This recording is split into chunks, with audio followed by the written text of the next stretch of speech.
Bueno, me pidieron que compartiera con ustedes una reflexión de 30 minutos, lo cual es un challenge, es un reto, del tema de la ley al amor, que es un tema extremadamente paulino, y ya que creo que el día se llama el camino a Damasco, ¿verdad?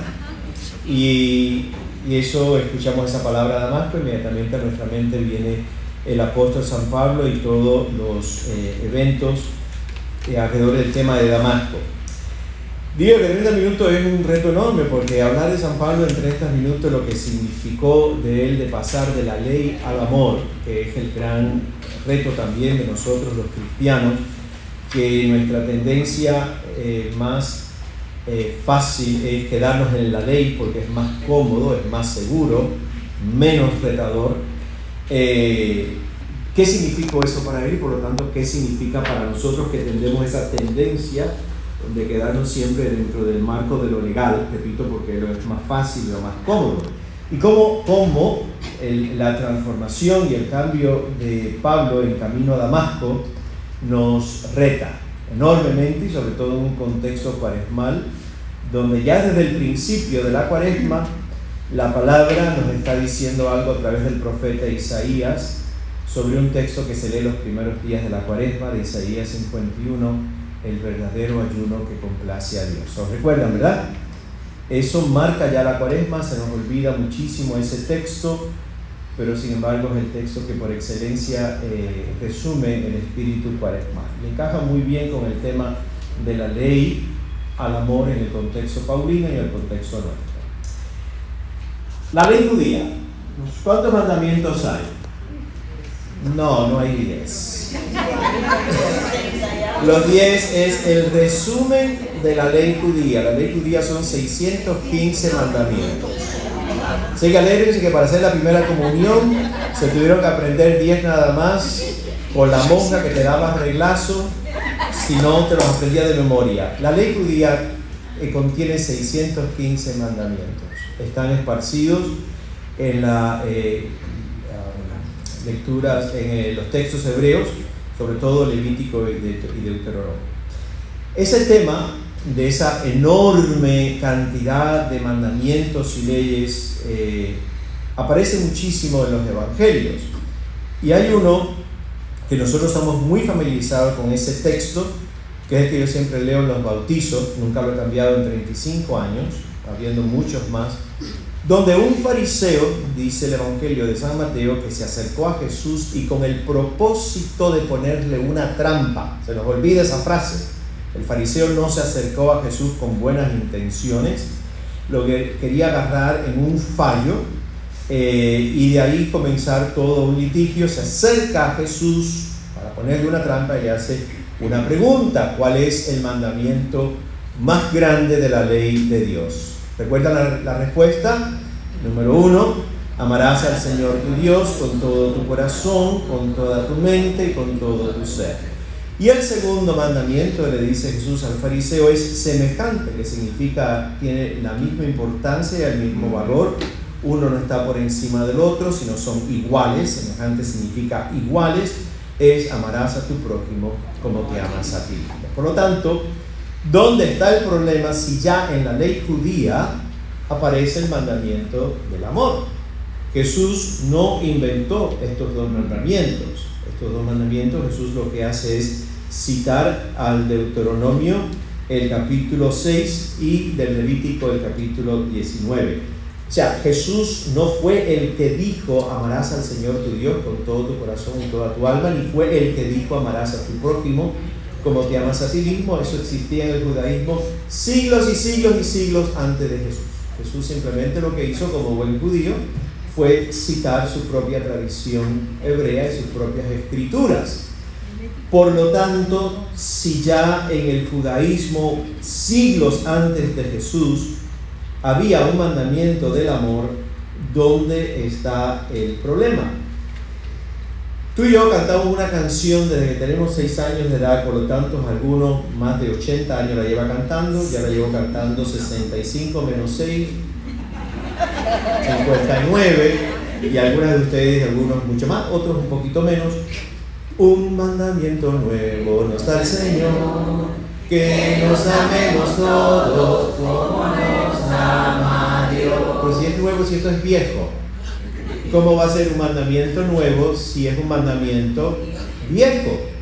Por lo tanto, la pregunta es, ¿dónde está la novedad en el mensaje cristiano del amor a Dios y del amor al prójimo? Ya que eso es tan viejo como Adán y Eva. ¿Por qué es nuevo? ¿Y por qué lo cantamos y decimos que es nuevo?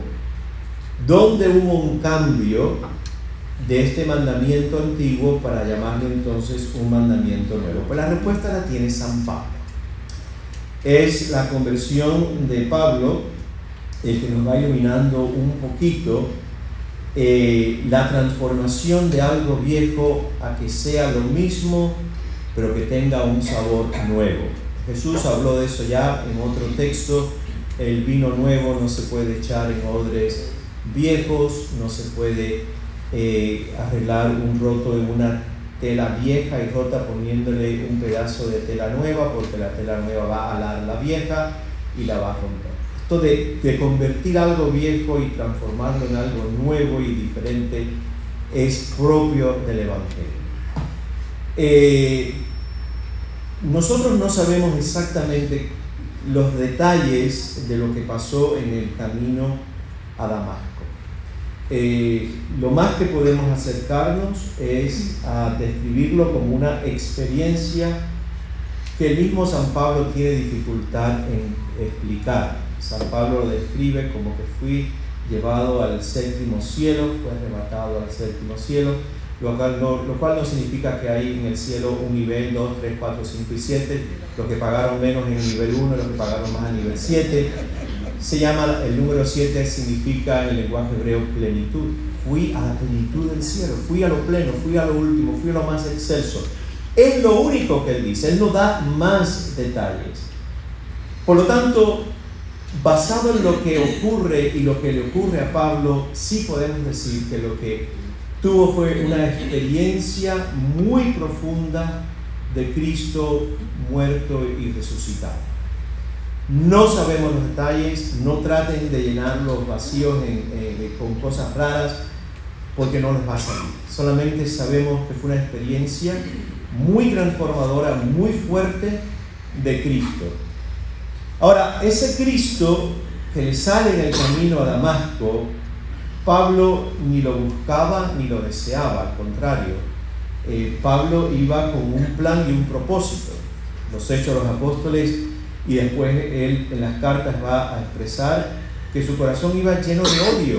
Y dice literalmente en los Hechos de los Apóstoles que Pablo iba a Damasco con un documento del Sanedrín de Jerusalén que le permitía ir a la sinagoga de Damasco. Las iglesias no existían, era la sinagoga donde se reunían los judíos, y dentro del judaísmo había un pequeño grupo naciente que se llamaban miembros del camino, que era como se le llamaba este grupo naciente dentro del judaísmo, que proclamaban el mesianismo de Jesús y proclamaban su muerte y resurrección. Eso era inaceptable dentro del judaísmo, y Pablo va respirando odio y rabia para llegar a Damasco y llevarse literalmente encadenados a los miembros judíos que se estaban cristianizando y llevarlos a Jerusalén para que el Sanedrín los buscara. Ya sabemos que la posibilidad de terminar siendo apedreados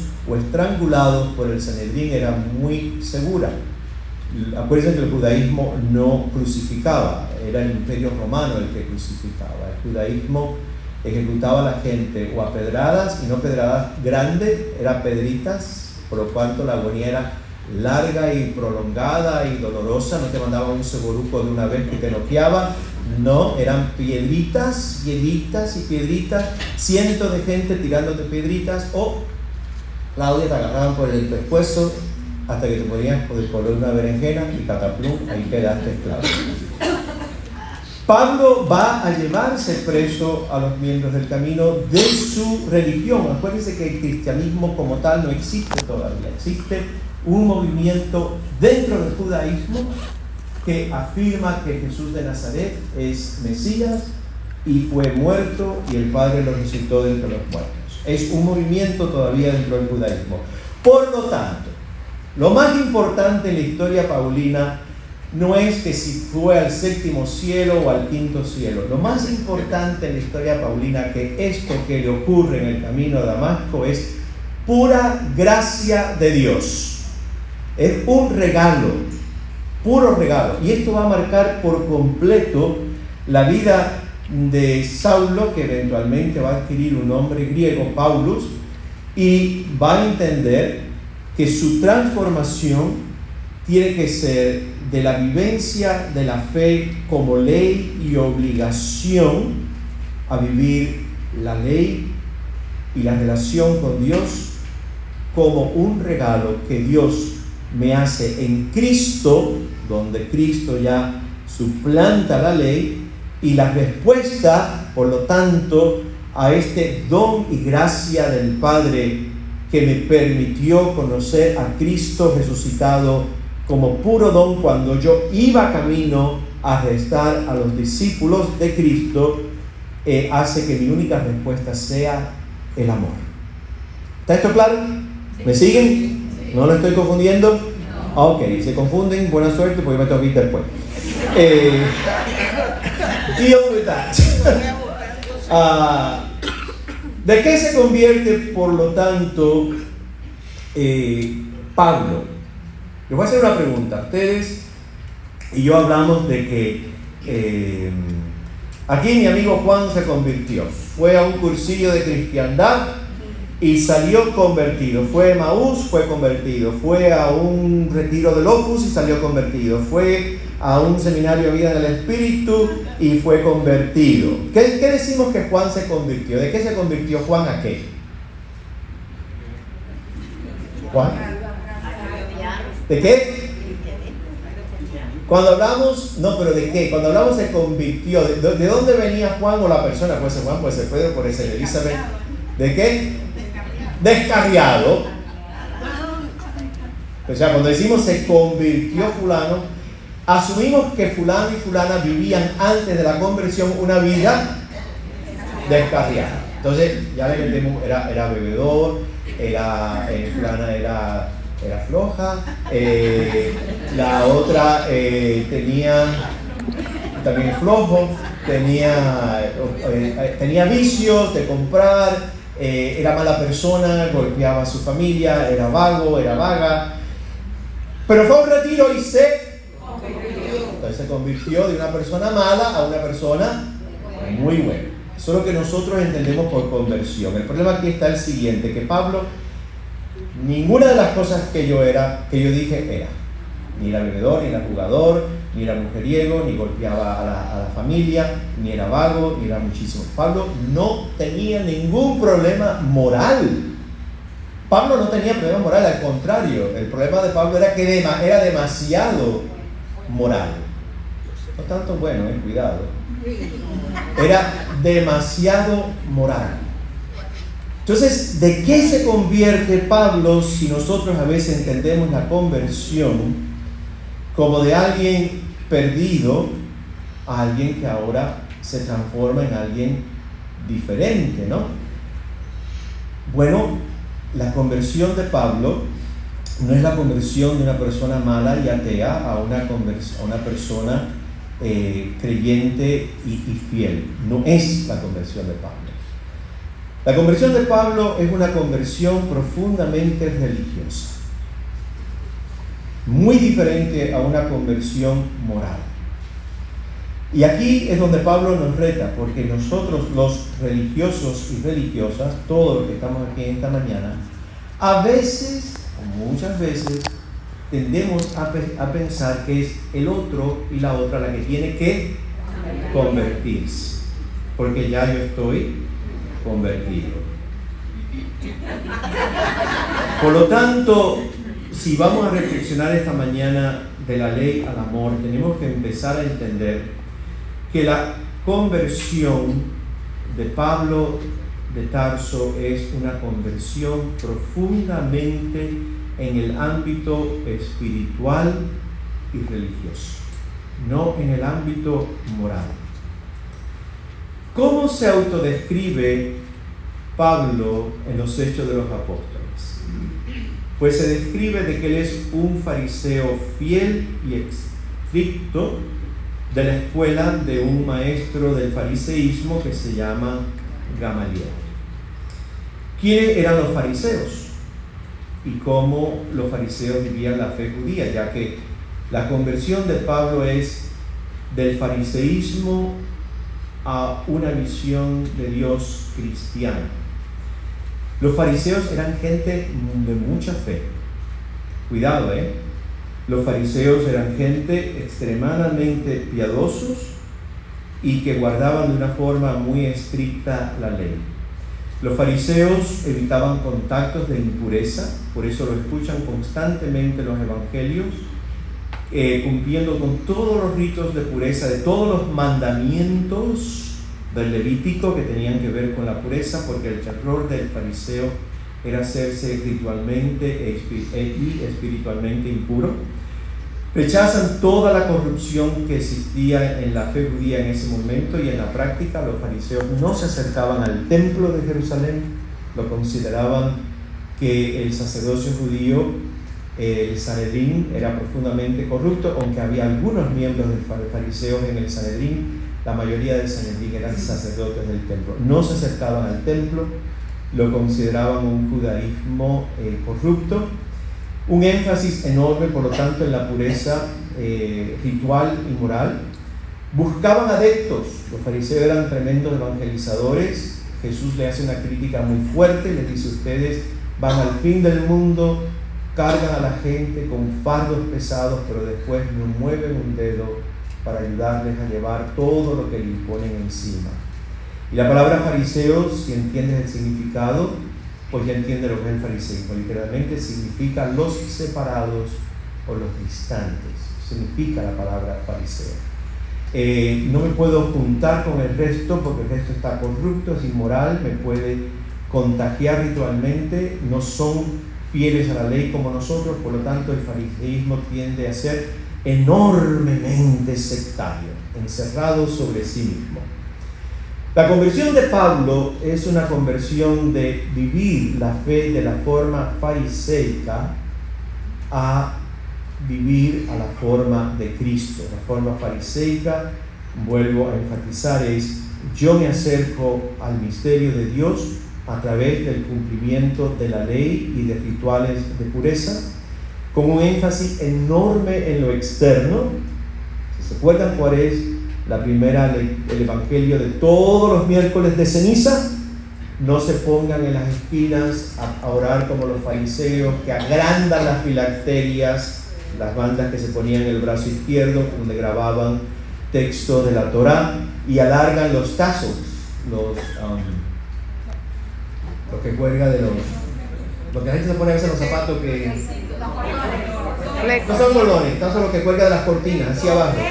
Los flecos, que los alargan para que la gente lo vea. Esa gente que viene a comulgar con unas cruces así, digo,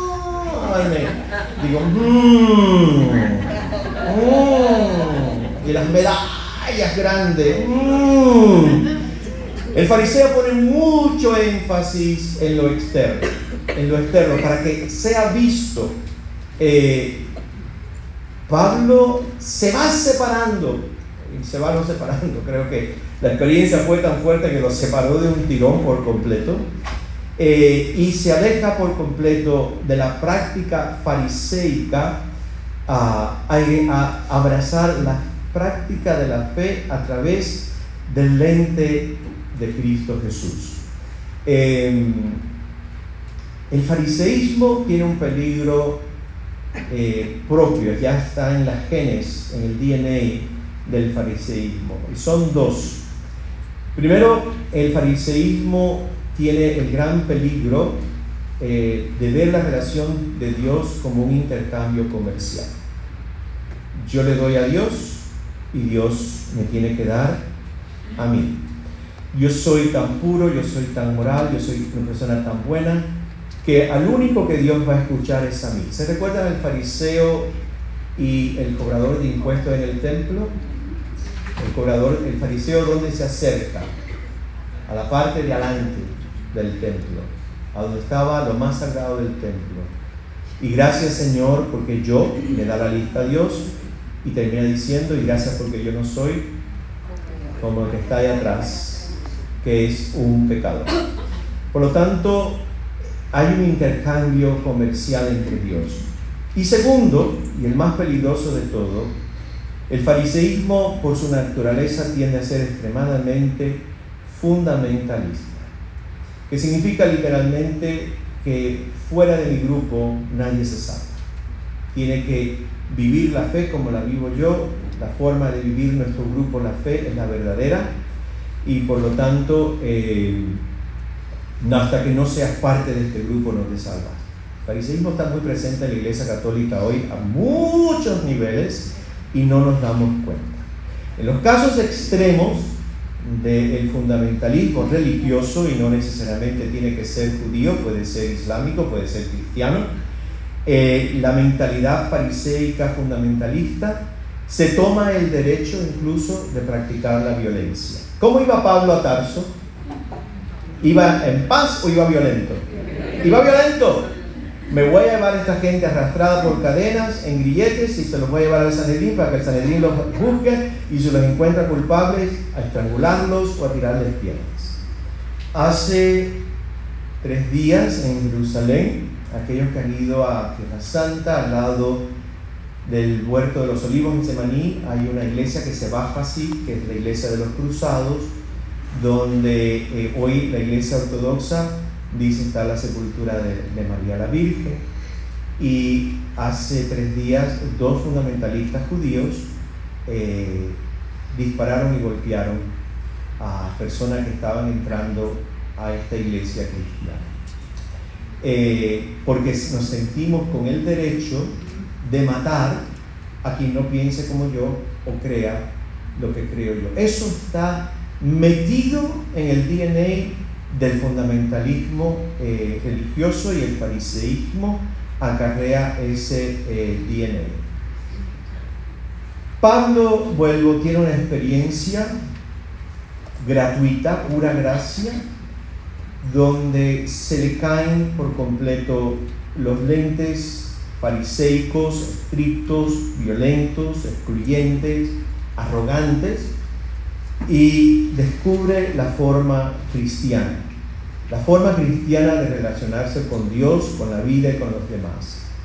No a los fariseos, no a la forma institucional que enfatiza el seguimiento de reglas, de regulaciones, de mandamientos, sino la forma cristiana de relacionarse con Dios es en su esencia que Dios es un don, que se acerca a mí en mis miserias y en mis pecados, donde yo no tengo que probarle a Dios que soy perfecto ni perfecta, sino que soy un hombre y una mujer rotos y pobres, y que Dios en esa pobreza se ha acercado en la persona de Jesús, y lo único que yo tengo que responder es con caridad perfecta y con una libertad interior más completa en mí. Es la única respuesta que el cristiano le tiene que dar a la gratuidad de Dios revelada en Cristo Jesús.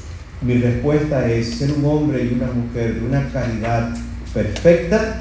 Estoy utilizando una frase de San Francisco de Asís: dame, Señor, caridad perfecta y una libertad interior más grande. La forma cristiana no ignora la ley, porque las personas legalistas que están escuchando al Padre Pedro en esta mañana ya están erizados. La forma cristiana no ignora la ley. La forma cristiana lleva la ley a su máxima expresión, que es la caridad y la compasión.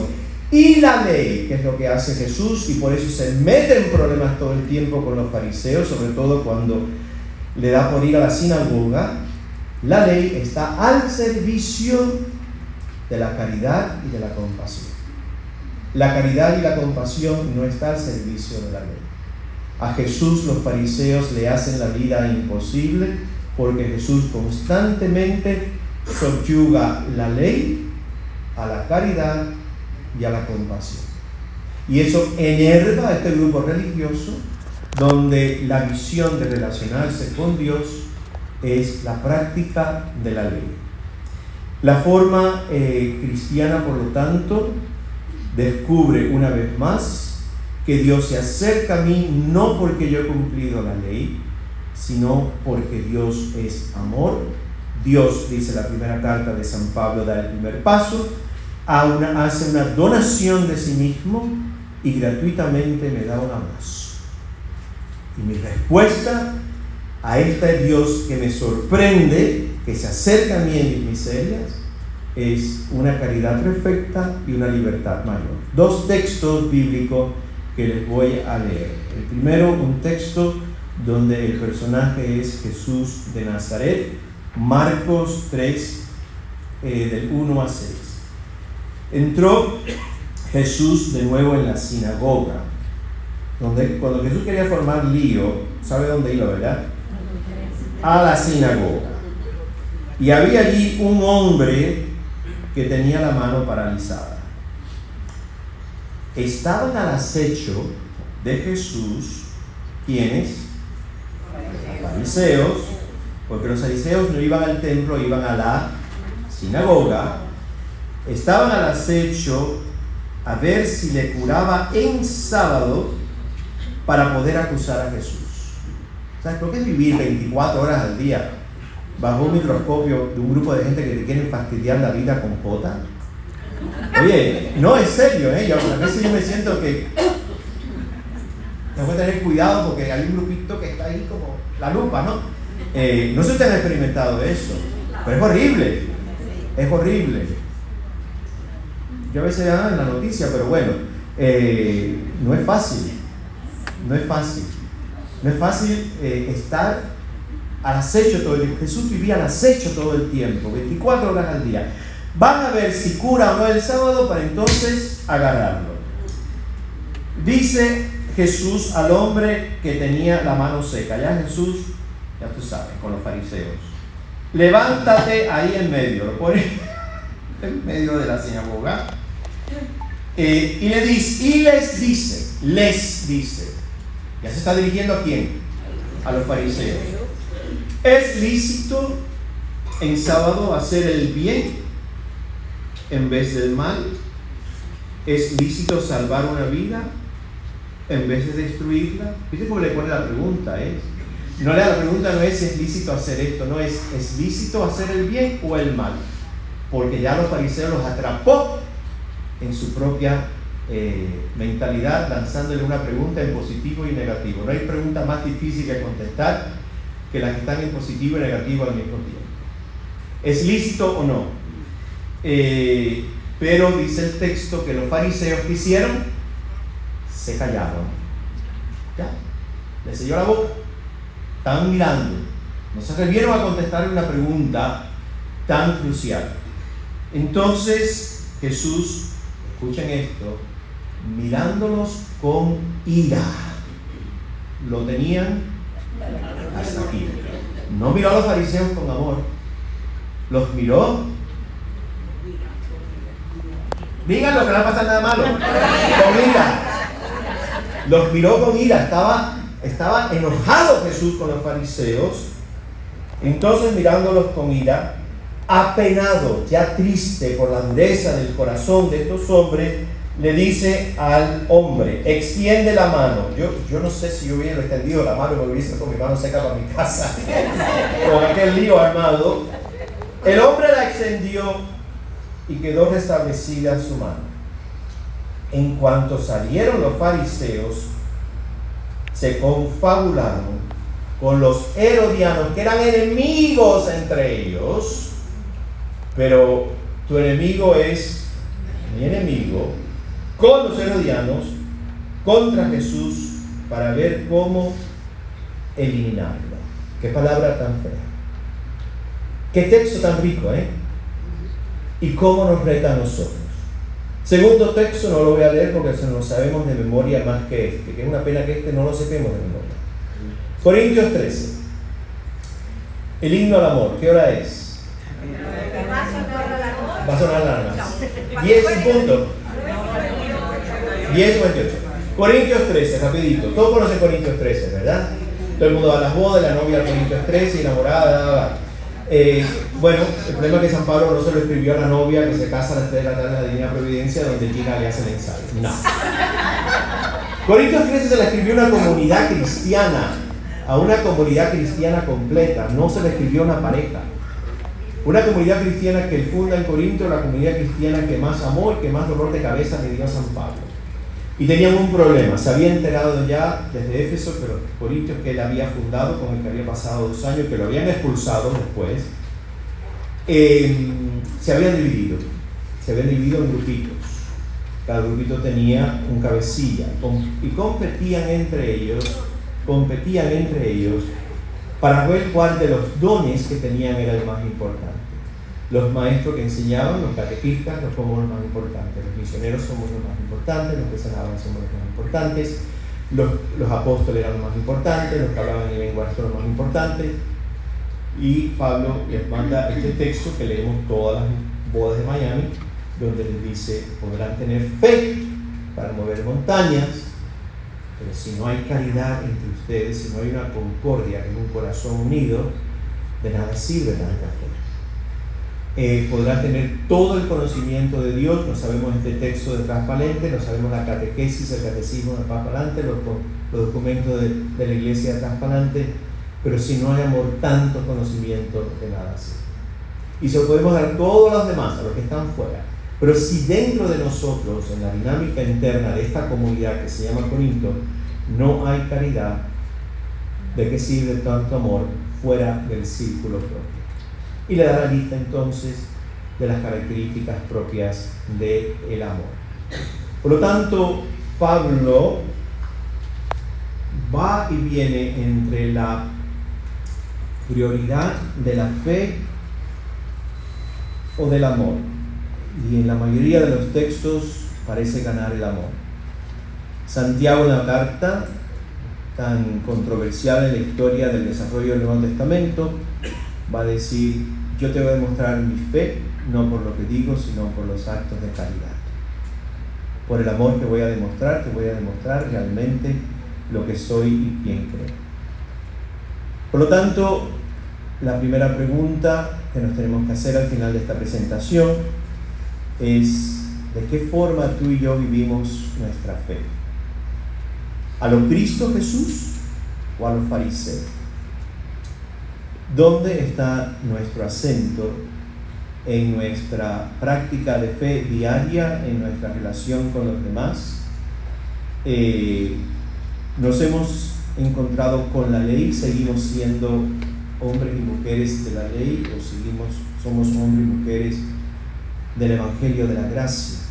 No de la ley, de la gracia, donde la ley lleva a su máxima expresión en la caridad. ¿Dónde tenemos los pies puestos? ¿De qué lado? La respuesta cada uno la tiene adentro, y vamos a darnos cuenta a través de 2 preguntas.